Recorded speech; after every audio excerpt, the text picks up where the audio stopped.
sebab YB semakin sibuk kan. Bukanlah YB, bukanlah saya yang ni. Kita banyak program kerajaan negeri tapi benda tu kadang-kadang tak sampai dekat masyarakat.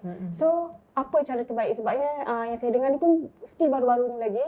So maknanya mungkin ada sedikit ada YB terdahulu yang terlepas pandang ke macam mana. Sebab ada yang cakap, macam mana nak dapat bantuan tu, kenapa saya tak tahu.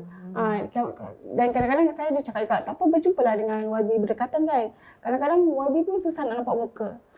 So macam mana YB nak bagi rakyat YB sendiri lah tahu semua inisiatif kerajaan negeri apa yang ada dekat Selangor ni. Saya ada satu ikhtiar, tapi saya akan maklumkan bila dah rasmi lah. Tapi yang penting medium komunikasi antara kerajaan dengan rakyat ni perlu dipelbagai. Kita tidak lagi boleh bekerja secara konvensional, maknanya rakyat tunggulah RTM, tunggulah yang rasmi daripada Jabatan Penerangan. Tidak. Zaman sekarang zaman maklumat. Zaman yang mana maklumat itu boleh disampaikan dengan pelbagai bentuk dan pelbagai saluran. Dengan cara yang pelbagai. Maknanya perlu cara yang bentuk dokumentari, bentuk berita, bentuk kreatif, bentuk persembahan seni. Jadi yang penting pada saya, balik pada soalan tadi, mungkin ada tempat YB dah tak nampak muka ke apa. Betul. Pada saya, setiap YB tu kena kenal apa budaya tempatan di tempat dia. Kalau di mana rakyat berkumpul tu adalah di kedai-kedai kopi, kedai mamak kan, ataupun di majlis kenduri kendara, ada YB dia aim kalau ada jemputan kenduri kahwin ke apa, dia mesti pergi bukan sebab dia nak makan. Tapi itulah platform ataupun ruang untuk dia berjumpa dengan rakyat. Macam semalam, saya penuhi undangan perkahwinan adat Minang. Di Selayang ni ada Persatuan Minang Selayang, PMTGS. Dan saya mula kenal, rupanya kalau Minang, bila ada kenduri kahwin, mereka akan jaga ikut suku masing-masing, dan mereka akan catat, maknanya kalau ada yang bagi sumbangan duit ni lah. Dan bila dalam buku rekod tersebut, seolah macam dia main kutu, dia simpan dulu duit dekat sumbangan kenduri kahwin si A ni. Bila lagi sebulan ataupun tahun depan, kenduri anak dia pula, orang tu tengok berapa yang dia sumbangkan, dia akan sumbangkan pula pada kenduri yang keluarga Minang yang lain.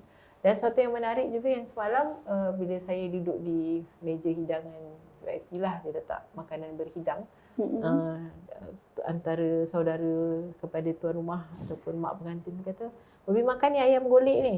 Ayam tu memang tak dipotong lah. Dia kata, "Ni ayam ni bukannya tuan rumah yang masak ataupun caterer tu siapkan, tapi pengunjung." Maknanya kalau ada setengah tempat dapat sampai 100 ekor ayam.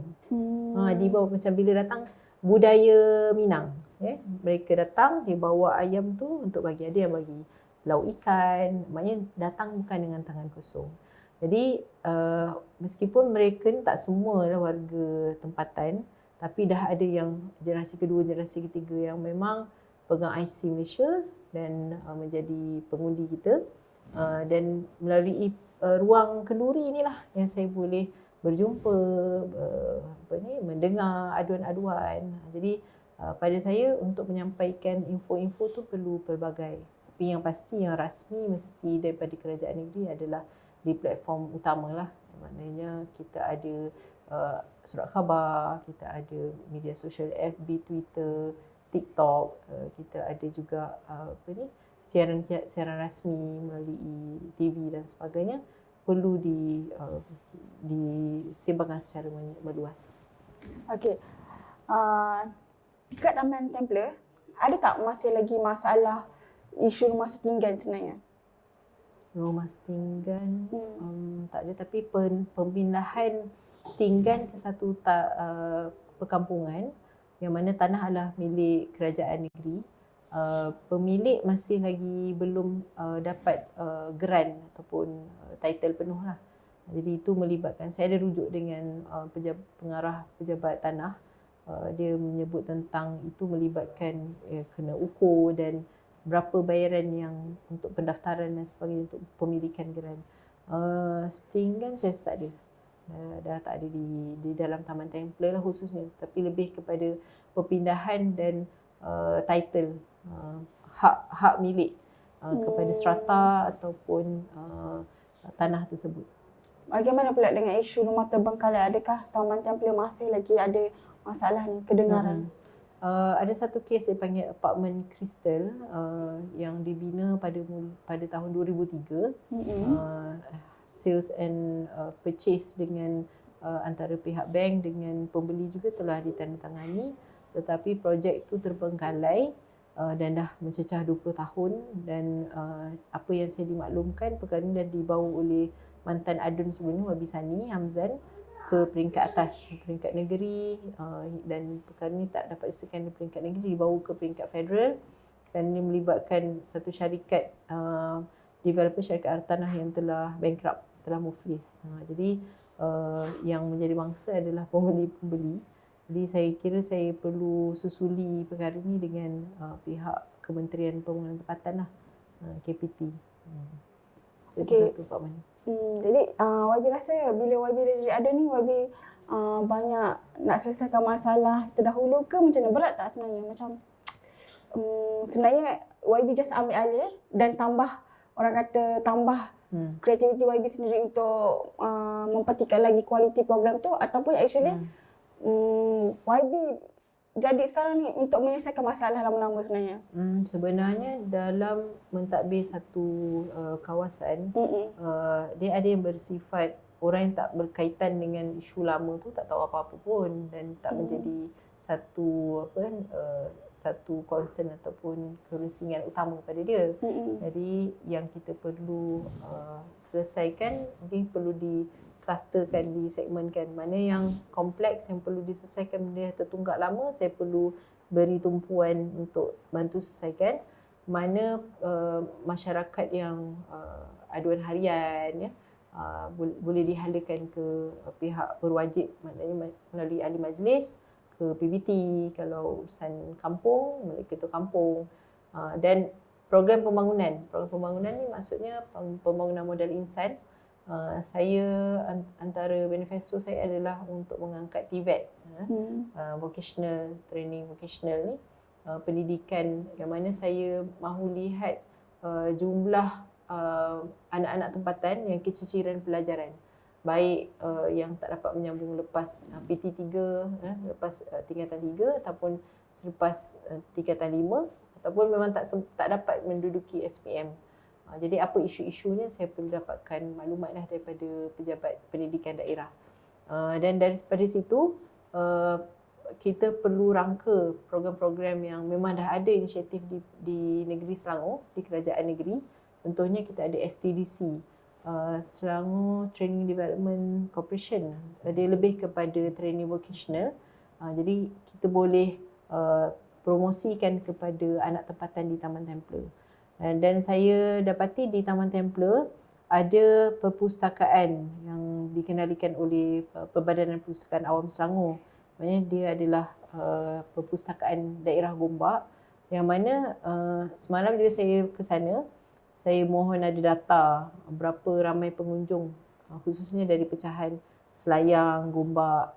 Dan mungkin kita perlu, walaupun tidaklah begitu jauh, tapi kesedaran ibu bapa untuk bawa anak-anak mereka ke perpustakaan, atau kita boleh bawa perpustakaan bergerak ke kampung ataupun taman perumahan. Itu antara rangka yang saya fikirkan lah. Jadi perlu balance, ada program, ada tindakan kepada aduan-aduan harian, ada isu-isu sosial ekonomi yang kita perlu selesaikan, ada isu-isu yang kompleks, yang lama yang perlu dibawa dan digesa di peringkat lebih tinggi seperti di federal, itu juga perlu diselesaikan. Dan program yang tak boleh lepas pandang adalah pembangunan modal insan, mengangkat tahap keupayaan rakyat itu dari pelbagai segmen, dari kanak-kanak, dari wanita, remaja, belia, warga emas.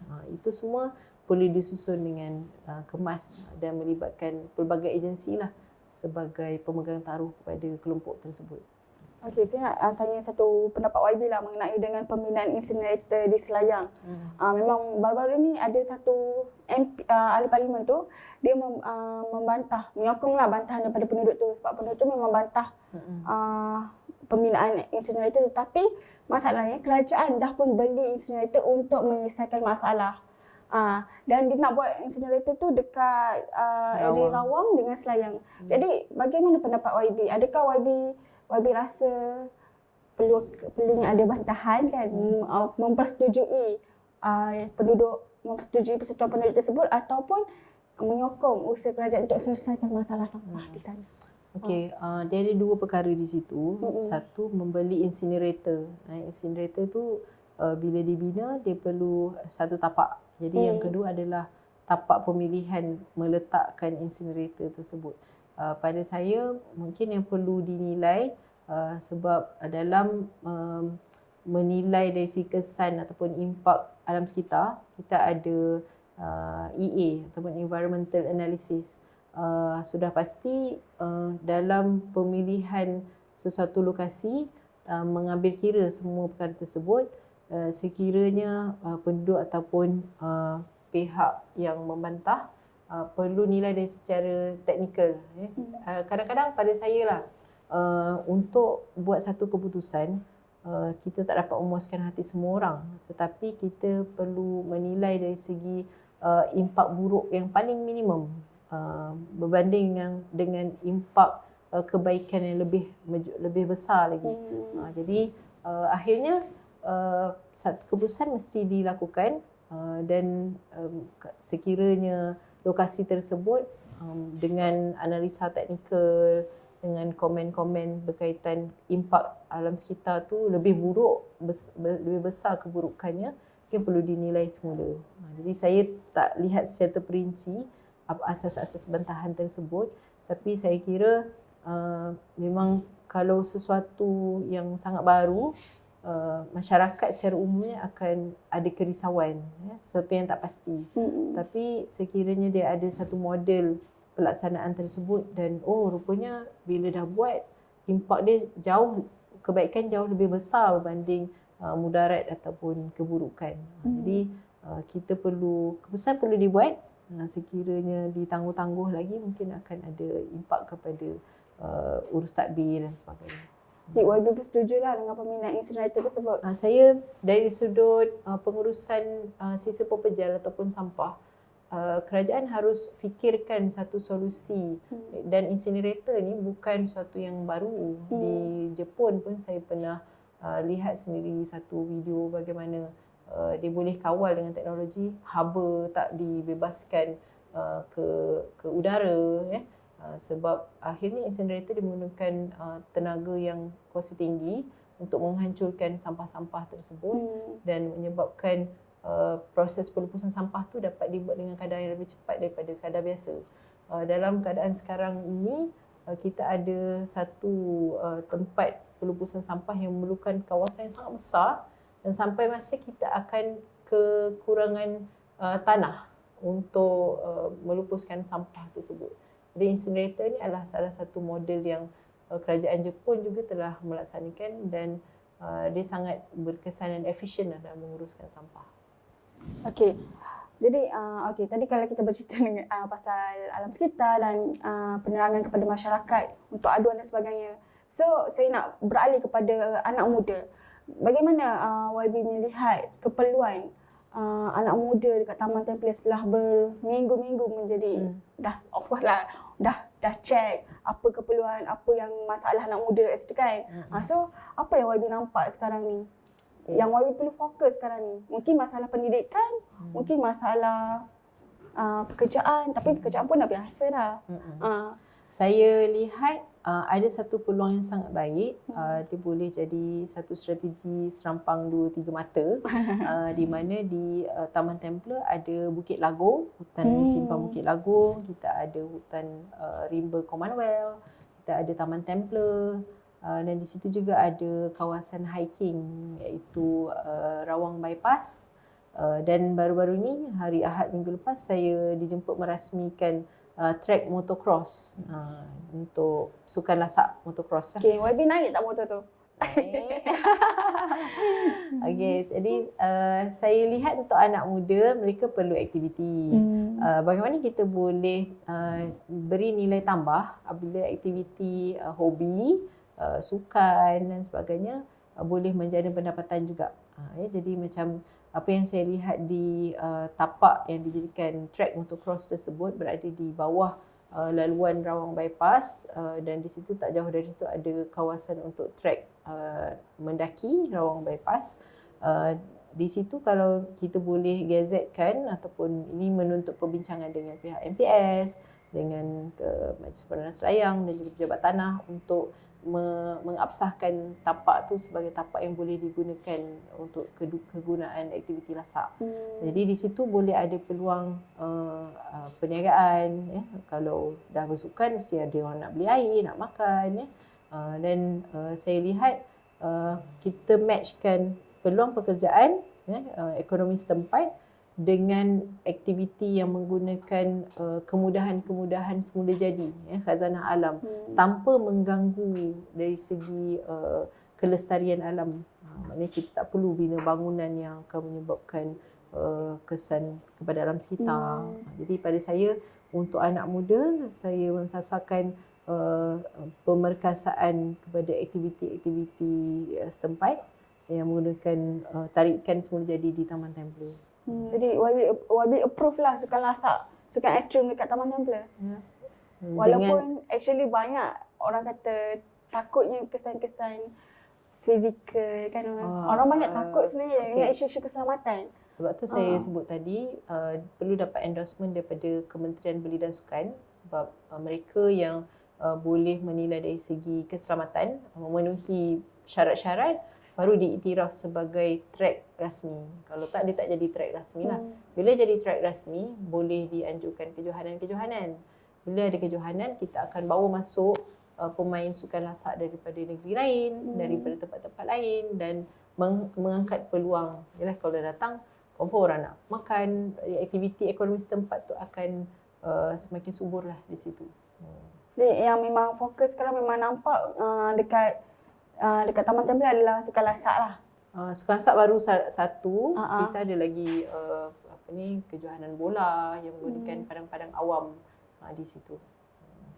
Okey, so kita nak beralih pula kepada politik. So bagaimana YB melihat Parti Amanah dalam kerajaan?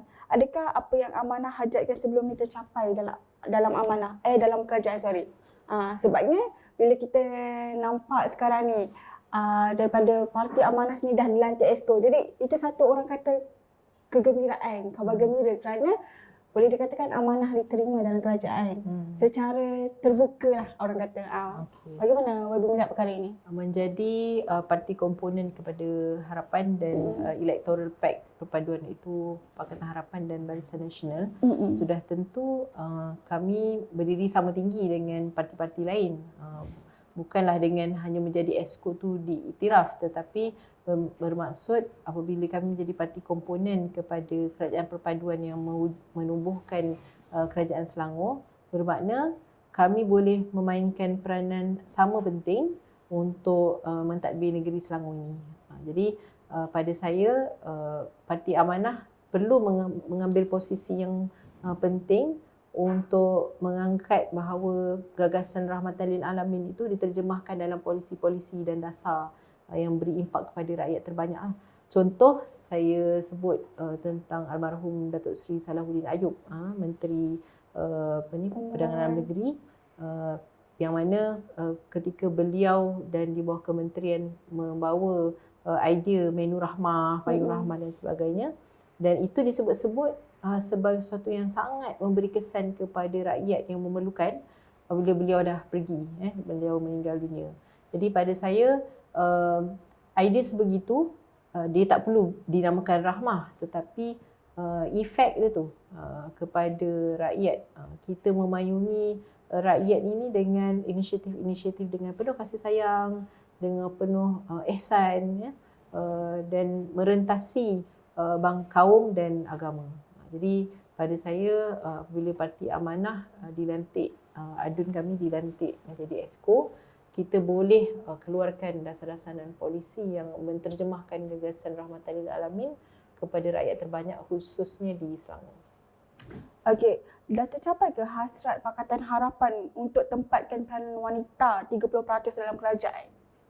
Belum lagi, kita masih ketinggalan, tetapi antara yang Pakatan Harapan, Kerajaan Negeri Pakatan Harapan di Pulau Pinang telah mulakan adalah konsep TUAS, additional seat untuk wanita tanpa konstituen. Yang mana sekiranya pindaan akta ataupun pindaan undang-undang di negeri itu dilakukan, bermakna boleh tambah bilangan wanita meskipun dia tak menduduki kerusi. Kerana yang penting adalah suara wanita di Dewan Undangan itu boleh ditambah. Kerana sudut pandang wanita tu penting. Jadi kalau untuk Selangor khususnya dan Federal Persekutuan secara umumnya, jumlah 30% tu masih belum dicapai, tapi kita akan usahakan untuk tingkatkan jumlah wanita dalam penglibatan keputusan tu dengan cara-cara yang mungkin berbeza seperti yang di Pulau Pinang. Okey, tadi YB cakap masih belum. So, maknanya mungkin ada sedikit kejayaan yang dah dibuat. So, boleh nyatakan apa kejayaannya? 22% di Selangor, seluruh negara, jumlah wanita berada dalam pembuatan keputusan. Ini ratio kepada pembuat keputusan lelaki lah. Jadi maknanya kita masih lagi belum capai 30%. Dek, YB rasa dengan keberadaan YB sebagai Exco dalam kerajaan negeri, adakah sukar untuk apa orang kata menjadikan kejayaan wanita tu sebagai satu kenyataan? Pencapaian peranan wanita tu sebagai satu kejayaan. Okay. Sebenarnya apa yang telah dirintis sebelum ni oleh kebanyakan exco wanita di Kerajaan Negeri Selangor bawah Pakatan Harapan adalah suatu yang sangat memberansangkan. Cuma jajaran politik dah sedikit berubah sekarang ini dengan kehadiran Perikatan Nasional. Ya.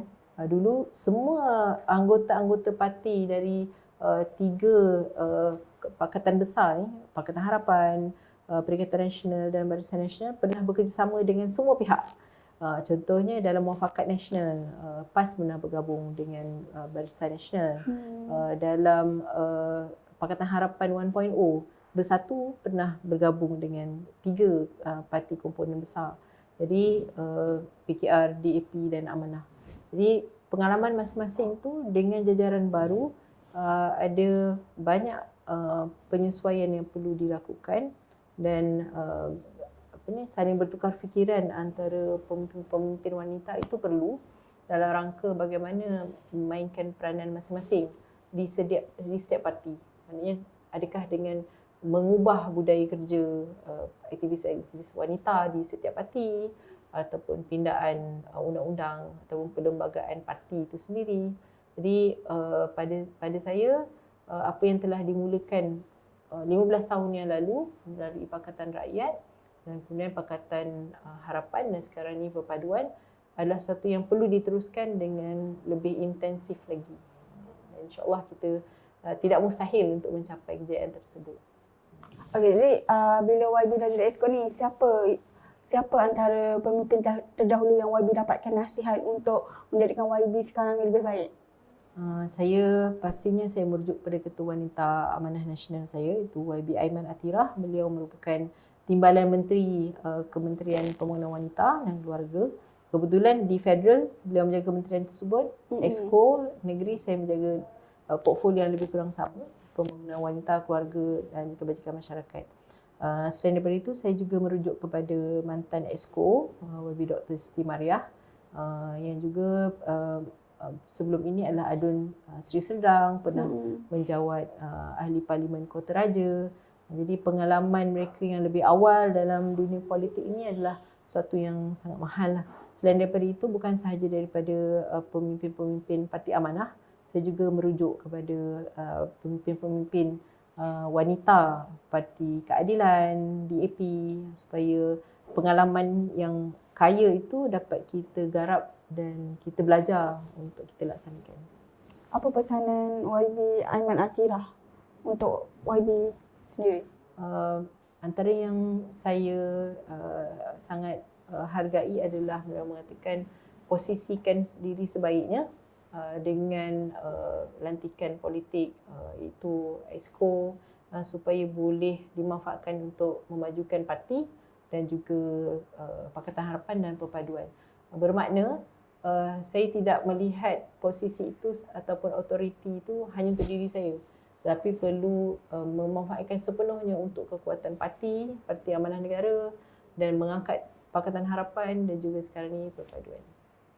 Okay. Saya nak tanya juga lah bagaimana, apa pesanan YB Sunny terhadap YB sendiri bila dah jadi Adun, of course lah sebab memang dah ambil alih tugas dia.